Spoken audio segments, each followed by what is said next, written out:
Hello, good evening सभी को। नमस्कार, राम राम। और भाई कैसे हैं सब लोग?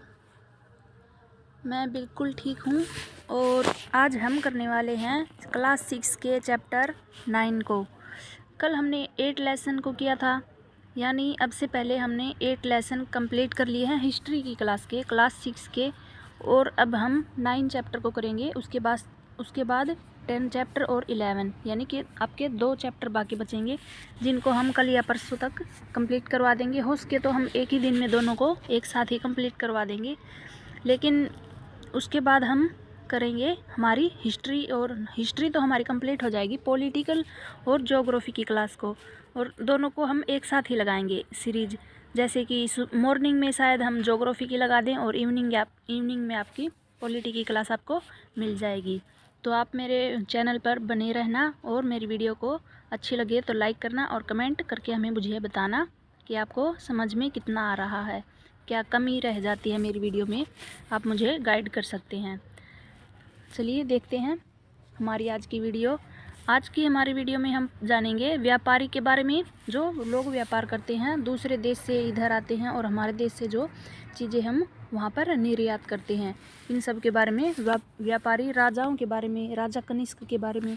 और तीर्थयात्री यानी जो धार्मिक स्थलों पर जो जैसे घूम घूम कर अलग अलग धार्मिक स्थल पर जो लोग स्त्री पुरुष यात्रा करके अलग अलग धर्मों के बारे में जानते हैं, वहाँ पूजा पाठ करते हैं, उन्हें तीर्थयात्री कहते हैं। जो सिर्फ एक जैसे पूजा पाठ के मोटिव से ही घर से बाहर जाते हैं, उन्हें हम तीर्थयात्री कहते हैं। इनके बारे में हम जानेंगे। व्यापार और व्यापारियों के बारे में जानकारी। देखिए इसमें क्या बताया है अध्याय 8 में, यानी हम पहले पिछले चैप्टर में पढ़ चुके हैं पॉलिश वाले बर्तनों के बारे में। जो काले बर्तन जिनके ऊपर जो मिट्टी से बनाए गए बर्तन थे पॉलिश वाले, और उनके ऊपर काले रंग से जैसे उनको पहले पका दिया जाता था, फिर काली मिट्टी से उनके ऊपर लेप कर दिया जाता था, जो कि चमकदार थे, हीरे की तरह चमकते थे, काले रंग में बर्तन, उनके बारे में बताया है। पॉलिश वाले बर्तनों के बारे में पढ़ा है हमने। ये खूबसूरत बर्तन खास तौर से इनकी कटोरियाँ और थालियाँ इस उपमहाद्वीप के अनेक पुरास्थलों से मिले हैं।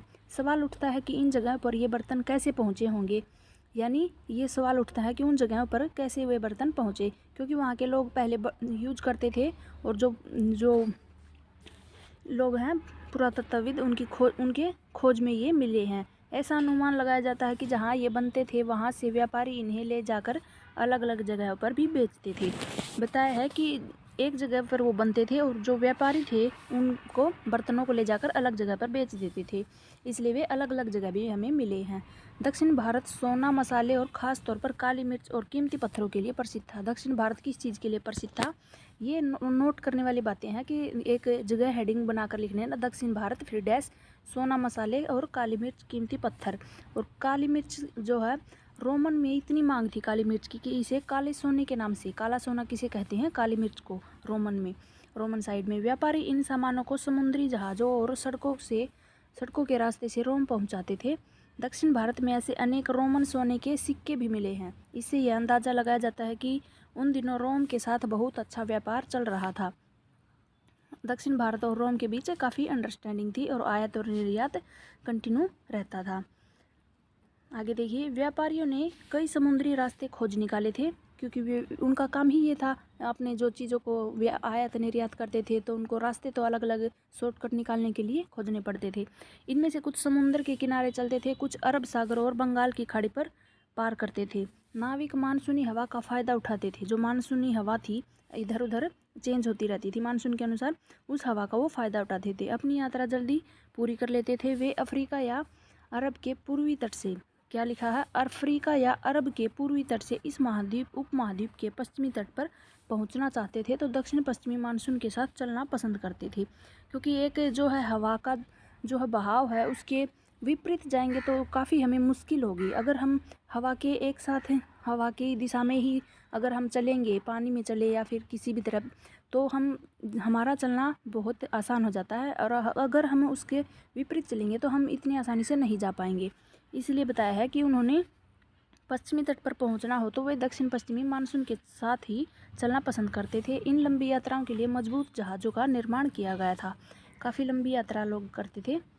समुद्र तटों से लगे राज्य है। इनके बारे में बताया है कि समुद्र के तट से कौन कौन से राज्य लगे हुए थे। इस उपमहाद्वीप के दक्षिण भाग में बड़ा तटीय प्रदेश है। इसमें बहुत से पहाड़ हैं, पठार और नदी के मैदान भी हैं। नदियों के मैदानी इलाकों में कावेरी का मैदान सबसे ज़्यादा उपजाऊ है। नदियों के मैदानी इलाकों में कावेरी का मैदान सबसे उपजाऊ है। मैदानों इलाकों और तटीय इलाकों के सरदारों और राजाओं के पास धीरे धीरे काफ़ी संपत्ति और शक्ति हो गई थी। संगम कविता में मूवेंद्रार की चर्चा मिलती है। इसमें किसकी बताई है? तटीय इलाकों के सरदार और राजाओं के पास धीरे धीरे संपत्ति हो गई थी, वे अमीर हो गए थे। और संगम कविताओं में, किसमें? संगम की कविताओं में मूवेंदार की चर्चाएं मिलती है। यह एक तमिल शब्द है। मूवेंदार क्या है? तमिल शब्द है जिसका अर्थ है तीन मुखिया। इसका प्रयोग तीन शासक परिवारों के मुखियाओं के लिए किया जाता था। मूवेंदार का उपयोग तीन परिवारों के मुखियाओं के लिए। ये थे चोल, चेर और पांड्य। ये कौन थे? चोल थे, चेर थे और पांड्य थे, जो करीब 2300 साल पहले दक्षिण भारत में काफ़ी शक्तिशाली माने जाते थे। इन तीनों मुखियाओं के अपने अपने दो सत्ता के केंद्र होते थे। इनमें से एक तटीय हिस्से में थे और दूसरी अंदरूनी हिस्से में रहते थे। एक तटीय हिस्से में रहता था और दूसरी जो है अंदरूनी अंदर के भाग में रहता था। इस तरह 6 केंद्रों में से 2 बहुत ही महत्वपूर्ण थे। एक चोलों का पतनपुहार या कावेरीपट्टनम, दूसरी पांड्यों की राजधानी मदुरै। कौन कौन से 2 इम्पोर्टेंट थे? एक चोलों का पतनपुहार या कावेरीपट्टनम और दूसरा क्या था? पांड्य का राजधानी मदुरै। ये मुखिया लोगों से नियमित कर के बजाय उपहारों की मांग करते थे। ये मुखिया जो थे वो नियमित जो लोगों से कर होता था 1/4 या फिर जितना भी लेते थे उस कर की बजाय उपहार मांगते थे। कभी कभी ये सैनिक अभियानों पर भी निकल पड़ते थे और आसपास के इलाकों से शुल्क वसूल कर लाते थे। इनमें से कुछ धन वे अपने आसपास रख लेते थे, बाकी अपने समर्थकों यानी जो उनके साथ देने वाले थे, नाते, रिश्तेदार, सिपाही, कवि आदि के बीच बांट देते थे। अनेक संगम कवियों ने इन मुखियाओं की प्रशंसा की है और उनके बारे में कविताएं भी लिखी हैं। वे जो कर इकट्ठा कर जैसे शुल्क वसूल कर लेकर आते थे उनको पूरा अपने पास नहीं रखते थे, बल्कि कुछ धन उनका अपने पास रखते थे और बाकी का इधर उधर बांट देते थे। जो उन्हें कीमती जवाहरात, सोने, घोड़े और हाथी के रथ और सुंदर कपड़े दिया करते थे। उन्होंने क्या बताया है कि जो संगम कवि थे उनने उनके बारे में कविताएं भी लिखी हैं और जो उन्हें कीमती जवाहरात और सोने, घोड़े, हाथी, रथ या सुंदर कपड़े भी दिया करते थे। इसके लगभग 200 वर्षों बाद पश्चिमी भारत जो है में सातवाहन नामक राजवंश का प्रभाव बढ़ गया था। सातवाहन ये क्वेश्चन में कई बार आ चुका है। सातवाहनों का सबसे प्रमुख राजा था गौतमीपुत्र श्री सातकर्णी। क्या था? गौतमीपुत्र श्री सातकर्णी। उसके बारे में हम उनकी माँ गौतमी बलश्री द्वारा दान किए गए एक अभिलेख से पता लगता है। जो पिछले अभिलेख थे उन अभिलेखों से हमें बहुत से राजा महाराजाओं के बारे में बहुत जानकारी मिलती है। तो इसी तरह से एक अभिलेख से हमें इसके बारे में, गौतमी के बारे में और राजवंश का प्रभाव जो सातवाहन राजा था उसके बारे में हमें पता लगा है। वह और अन्य सभी सातवाहन शासक दक्षिणा पथ के स्वामी कहे जाते थे। सातवाहन शासक किसके पथ के स्वामी थे? दक्षिणा पथ के स्वामी। दक्षिणा पथ का शाब्दिक अर्थ क्या है? दक्षिण की ओर जाने वाला रास्ता। दक्षिण पथ का सीधा अर्थ समझ में आ रहा है, दक्षिण से दक्षिण दिशा और पथ से रास्ता। दूसरे दक्षिणी क्षेत्र के लिए यही नाम प्रचलित था। श्री सातकर्णी ने पूर्वी, पश्चिमी तथा दक्षिणी तटों पर अपनी सेनाएं भेजी थी। राजा सातकर्णी ने क्या किया था? पूर्वी दिशा, पश्चिम दिशा और दक्षिणी तट पर सभी जगह अपनी सेनाएं भेजी थी। रेशम मार्ग की कहानी के बारे में जानेंगे। कीमती चमकीले रंग और चिकनी मुलायम बनावट की वजह से रेशम कपड़े अधिकांश समाज में बहुमूल्य माने जाते थे। रेशमी कपड़ा आज भी ज़्यादा महंगा मिलता है, आपको पता है। रेशमी कपड़ा तैयार करना एक जटिल प्रक्रिया है, लेकिन आज के टाइम पे हम रेशमी कपड़ा ज़्यादातर लोग खरीद लेते हैं, आम लोग भी खरीद लेते हैं। पहले क्या था? रेशमी कपड़ा बहुत ज़्यादा महंगा हो जाता था, जो कि आम जनता उसे नहीं खरीद सकती थी और जो राजा महाराजा वगैरह थे वही उनका यूज कर सकते थे, उनको पहनती थी। रेशम के कीड़े से कच्चा रेशम निकालकर सूत कताई होती है और फिर उससे कपड़ा बुना जाता है। रेशम बनाने की तकनीक का आविष्कार सबसे पहले चीन में करीब 7000 साल पहले हुआ था। अभी रेशम की जो तकनीक है रेशम बनाने की, उन कीड़ों से उसका आविष्कार किसने किया था? सबसे पहले चीन में हुआ था 7000 वर्ष पहले। इस तकनीक को उन्होंने हजारों साल तक बाकी दुनिया से छुपा कर रखा था, पर चीन से पैदल जो घोड़े और ऊँटों पर कुछ लोग दूर की जगहों पर जाते थे वे अपने साथ रेशम के कपड़े भी लेकर जाते थे। उन लोगों ने इस आविष्कार को रेशम के कपड़ों के बारे में कई वर्षों तक छुपा के रखा था ताकि किसी को पता ना चले। लेकिन जो लोग चीन से पैदल, घोड़े और ऊँट पर कुछ लोग दूर दूर की जगहों पर जाते थे और अपने साथ वे रेशम के कपड़े लेकर जाते थे। जिस रास्ते से ये लोग यात्रा करते थे वह रेशम मार्ग सिल्क रूट के नाम से प्रसिद्ध हो गया था। कभी कभी चीन के शासक ईरान और पश्चिमी एशिया के शासकों के उपहार के तौर पर रेशमी कपड़े भी भेजते थे। जो है कभी कभी जो चीन के शासक होते थे वे ईरान और पश्चिमी एशिया के जो शासक होते थे उनके पास भी उपहार के रूप में कपड़े भेजते थे। यहाँ से रेशम के बारे में जानकारी और भी पश्चिम की ओर फैल गई थी, जिसकी वजह से जो कपड़े भेजते थे इसकी वजह से पश्चिम की ओर जानकारी फैलती चली गई थी। पहले उन्होंने कई वर्षों तक इसे छुपा के रखा था, लेकिन धीरे धीरे जो है लोग घूमने जाते थे, व्यापार करने जाते थे, वे रेशमी कपड़े लेकर जाते थे और जो पश्चिमी साइड में जो शासक थे उनको भी वे कपड़े भेजते थे, जिसकी वजह से ये और ज़्यादा फैल गई थी। करीब 2000 साल पहले रोम के शासकों और धनी लोगों के बीच रेशमी कपड़े पहनना एक फैशन के रूप में वे बन गया था। इसकी कीमत बहुत ज़्यादा होती थी क्योंकि चीन से इसे लाने में दुर्गम पहाड़ी और रेगिस्तानी रास्तों से होकर जाना पड़ता था, क्योंकि इसे लेकर आना और जाना बहुत मुश्किल था, इसलिए ये बहुत महंगा होता था। यही नहीं, रास्ते के आसपास रहने वाले लोग व्यापारियों से यात्रा का शुल्क भी मांगते थे। जो व्यापारी वहाँ आते थे और रास्ते से जिस रास्ते से वो जाते थे उनसे उन्हें यात्रा का शुल्क देना पड़ता था। आज के ज़माने में क्या है, टोल टैक्स लगा दिए गए हैं। हम भी तो दूर जाते हैं तो हमें भी तो एक टैक्स के रूप में जो भरना पड़ता है ना पैसे, वैसे ही वहाँ पर शुल्क लगा दिए थे। इसमें सिल्क रूट तथा उसकी शाखाओं को दिखाया गया है मानचित्र में। कुछ शासक इसके बड़े बड़े हिस्सों पर अपना नियंत्रण करना चाहते थे। कुछ शासक जो थे वो अपना नियंत्रण करना चाहते थे सूत के ऊपर, क्योंकि इस रास्ते पर यात्रा कर रहे व्यापारियों से उन्हें कर, शुल्क और तोहफे के जरिए लाभ मिलता था। जो है वो रास्ता था उनके ऊपर वो लोग कब्जा करना चाहते थे, क्योंकि वहाँ पर उनके आने जाने का तो एक ही रास्ता होता है और उसके बाद से उनको लगता था कि यहाँ से आएंगे जाएंगे तो उन्हें कुछ लाभ मिलेगा, क्योंकि तोहफे मिलेंगे, रेशम का कपड़ा मिलेगा कुछ, या फिर पैसे उनको मिलेंगे।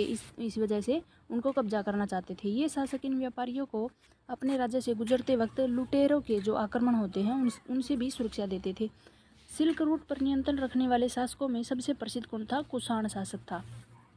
करीब 2000 साल पहले मध्य एशिया और पश्चिम उत्तर भारत पर इनका शासन था। कुषाण शासक। पेशावर और मथुरा, ये देखिए पेशावर और मथुरा इनके दो मुख्य शक्तिशाली केंद्र थे कुषाण के, और तक्षशिला भी इनके ही राज्य का एक हिस्सा थी।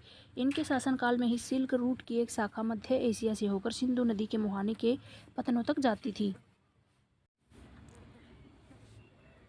फिर यहाँ से जहाज़ों के द्वारा रेशम पश्चिमी की ओर रोमन साम्राज्य तक पहुँचता था। इस उपमहाद्वीप में सबसे पहले सोने के सिक्के जारी करने वाले शासकों में कुषाण थे। सोने के सिक्के इस उपमहाद्वीप में किसने जो है शुरू किए थे? कुषाण ने।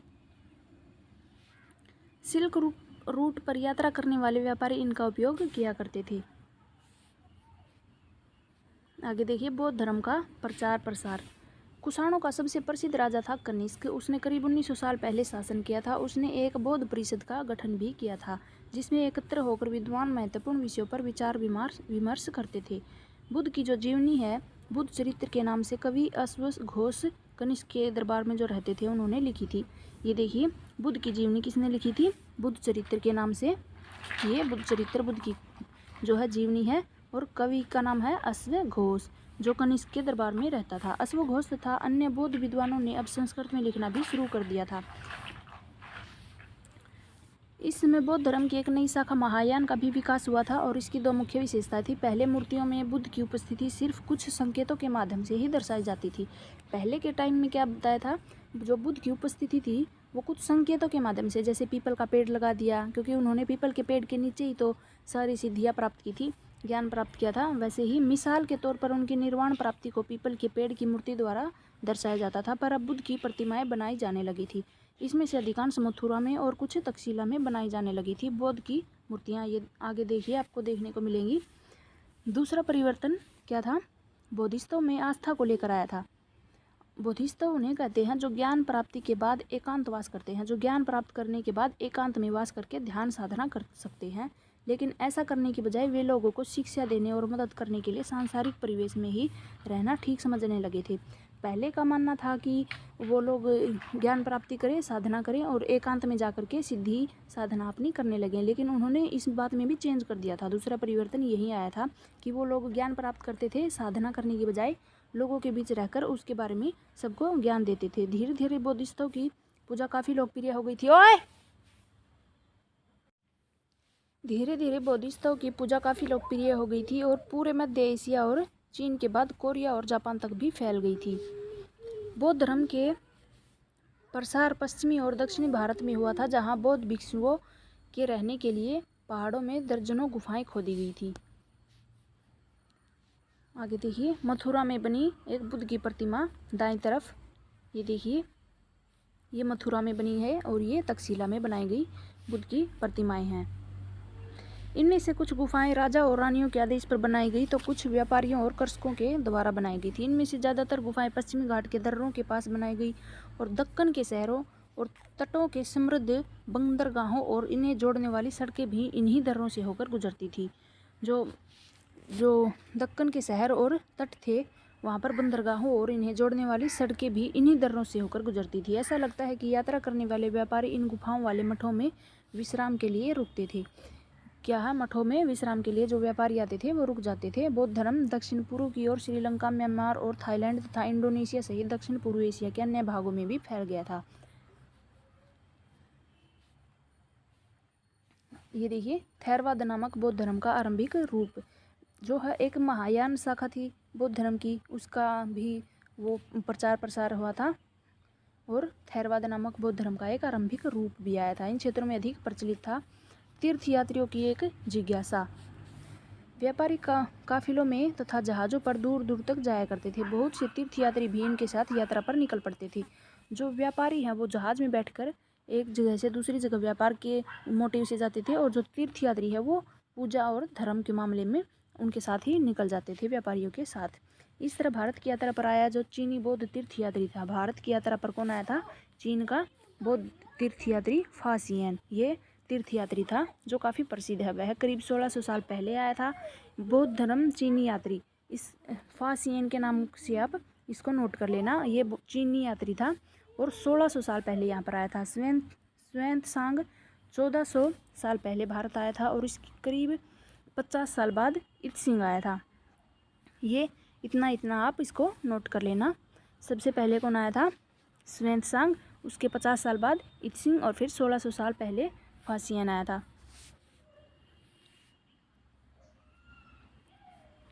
फासियन, उसके बाद ह्वेनत्सांग और फिर इत्सिंग आया था। सब बुद्ध के जीवन से जुड़ी जगहों या प्रसिद्ध मठों को देखने के लिए भारत आए थे। ये सभी बौद्ध धर्म के तीर्थयात्री थे। इनमें से प्रत्येक तीर्थयात्री ने अपनी यात्रा का वर्णन लिखा। उन्होंने अपनी यात्रा के दौरान आई मुश्किलों के बारे में भी लिखा है। इन यात्राओं में कई वर्ष लग जाते थे और जिन देशों और मठों को उन्होंने देखा था उसके बारे में उन्होंने लिखा है। उन किताबों के बारे में भी उन्होंने लिखा है जिन्हें वे साथ लेकर गए थे। उन्होंने जो जगहें देखी थी, अपना जो भी घूमने फिरने का जो भी एक्सपीरियंस रहा, उन्होंने लिखा हुआ है सब कि उन्होंने क्या क्या चीज़ें देखी, वो कहाँ कहाँ गए, क्या क्या सीखा, इन सब के बारे में। ह्वेनत्सांग भूमार्ग से उत्तर पश्चिम और मध्य एशिया होकर चीन वापस लौट गए थे। उन्होंने सोने, चांदी और चंदन की लकड़ी से बनी हुई बुद्ध की मूर्तियाँ और 600 से भी ज़्यादा पांडुलिपियाँ एकत्र की थी। वो देखो क्या क्या लेकर गए थे। सोने, चांदी और चंदन की लकड़ी की बनी हुई बुद्ध की प्रतिमाएं लेकर गए थे और 600 से ज़्यादा पांडुलिपियाँ इकट्ठी की थी, उन्हें भी लेकर गए थे। इन्हें वह लगभग 20 घोड़ों के ऊपर लाद कर लेकर गए थे। पर इनमें से कुछ पांडुलिपियाँ उस समय खो गई थी। 50 के करीब पांडुलिपियाँ जब खो गई थी, क्योंकि जब सिंधु नदी पार करते हुए उनकी नाव उलट गई थी। अपने जीवन का बाकी हिस्सा उन्होंने बची हुई पांडुलिपियों का संस्कृत से चीनी अनुवाद करने में लगा दिया। संस्कृत से उन्होंने चीनी में अनुवाद किया ताकि चीनी जो लोग थे वो उसे आसानी से समझ सकें। भक्ति की शुरुआत, इन्हीं दिनों देवी देवताओं की पूजा का चलन भी शुरू हो गया था। बाद में हिंदू धर्म की यह प्रमुख पहचान बन गई थी। इनमें शिव, विष्णु और दुर्गा जैसे देवी देवता भी शामिल हैं। ये देखिए, वराह के रूप में विष्णु। एरन मध्य प्रदेश की यह शानदार मूर्ति है। वराह रूप जो विष्णु ने लिया था पृथ्वी को बचाने के लिए। पुराणों के अनुसार जल में डूबी पृथ्वी को बचाने के लिए विष्णु ने वराह रूप का धारण किया था। यह पृथ्वी को एक स्त्री के रूप में दर्शाया गया है। ये देखिए चित्र विष्णु के वराह रूप का। ये क्या है, जो है पृथ्वी के बारे में दर्शाया गया है। एक स्त्री के रूप में पृथ्वी को दर्शाया गया है। इन देवी देवताओं की पूजा भक्ति परंपरा के माध्यम से की जाती थी। भक्ति उस समय काफ़ी लोकप्रिय परंपरा बन गई थी। किसी देवी या देवता के प्रति श्रद्धा को ही भक्ति कहा जाता था। भक्ति का पथ सबके लिए खुला था, चाहे वह धनी हो, गरीब हो या उच्च जाति का या फिर नीची जाति का, स्त्री हो या पुरुष। भक्ति मार्ग की चर्चा हिंदुओं के पवित्र ग्रंथ भगवत गीता में की गई है। भगवत गीता तो सबको पता है कि उसके बारे में सभी भक्त धर्म इन सब के बारे में चर्चा की गई है। भगवत गीता महाभारत का एक हिस्सा है। इसमें भगवान श्री कृष्ण अपने भक्त और मित्र यानी अपने भक्त मित्र अर्जुन को सभी धर्मों को छोड़कर उनकी शरण में आने का उपदेश देते हैं, क्योंकि केवल कृष्ण ही अर्जुन को सारी बुराइयों से मुक्ति दिला सकते थे। पूजा का यह रूप धीरे धीरे देश के विभिन्न भागों में फैलने लगा था।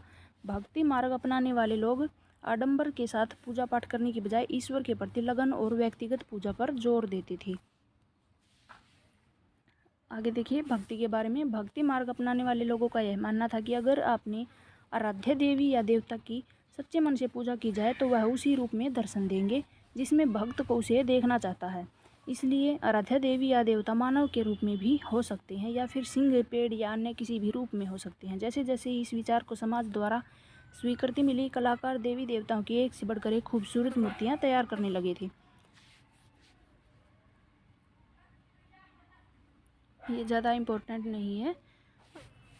देवी देवताओं का विशेष सम्मान होता था, इसलिए विशेष जगहों पर ही इसकी मूर्तियों को रखा जाता था।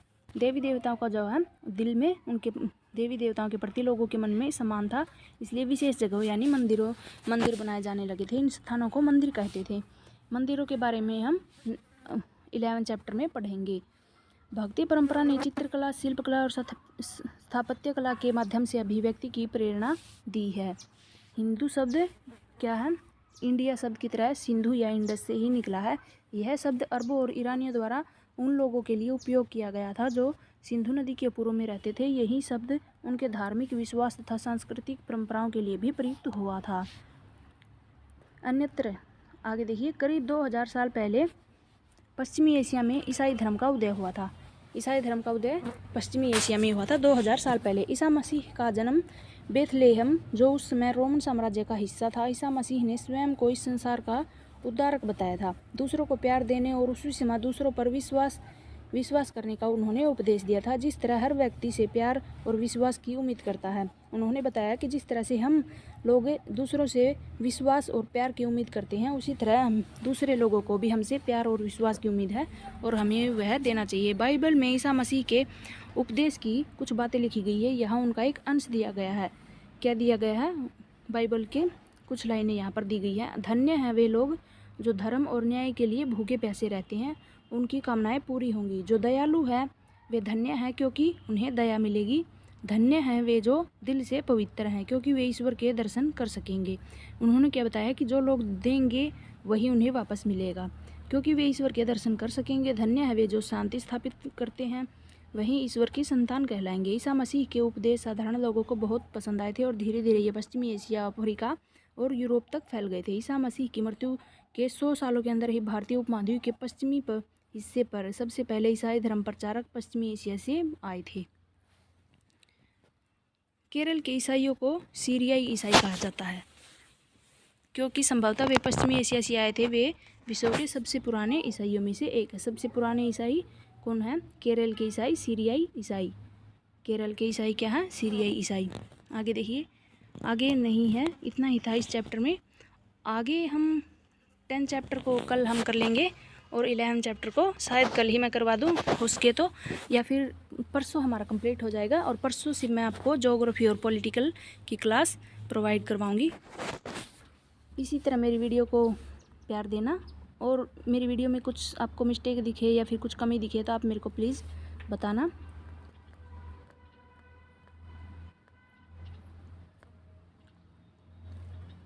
मेरी वीडियो को लाइक करना, शेयर करना और मेरे चैनल को सब्सक्राइब करना।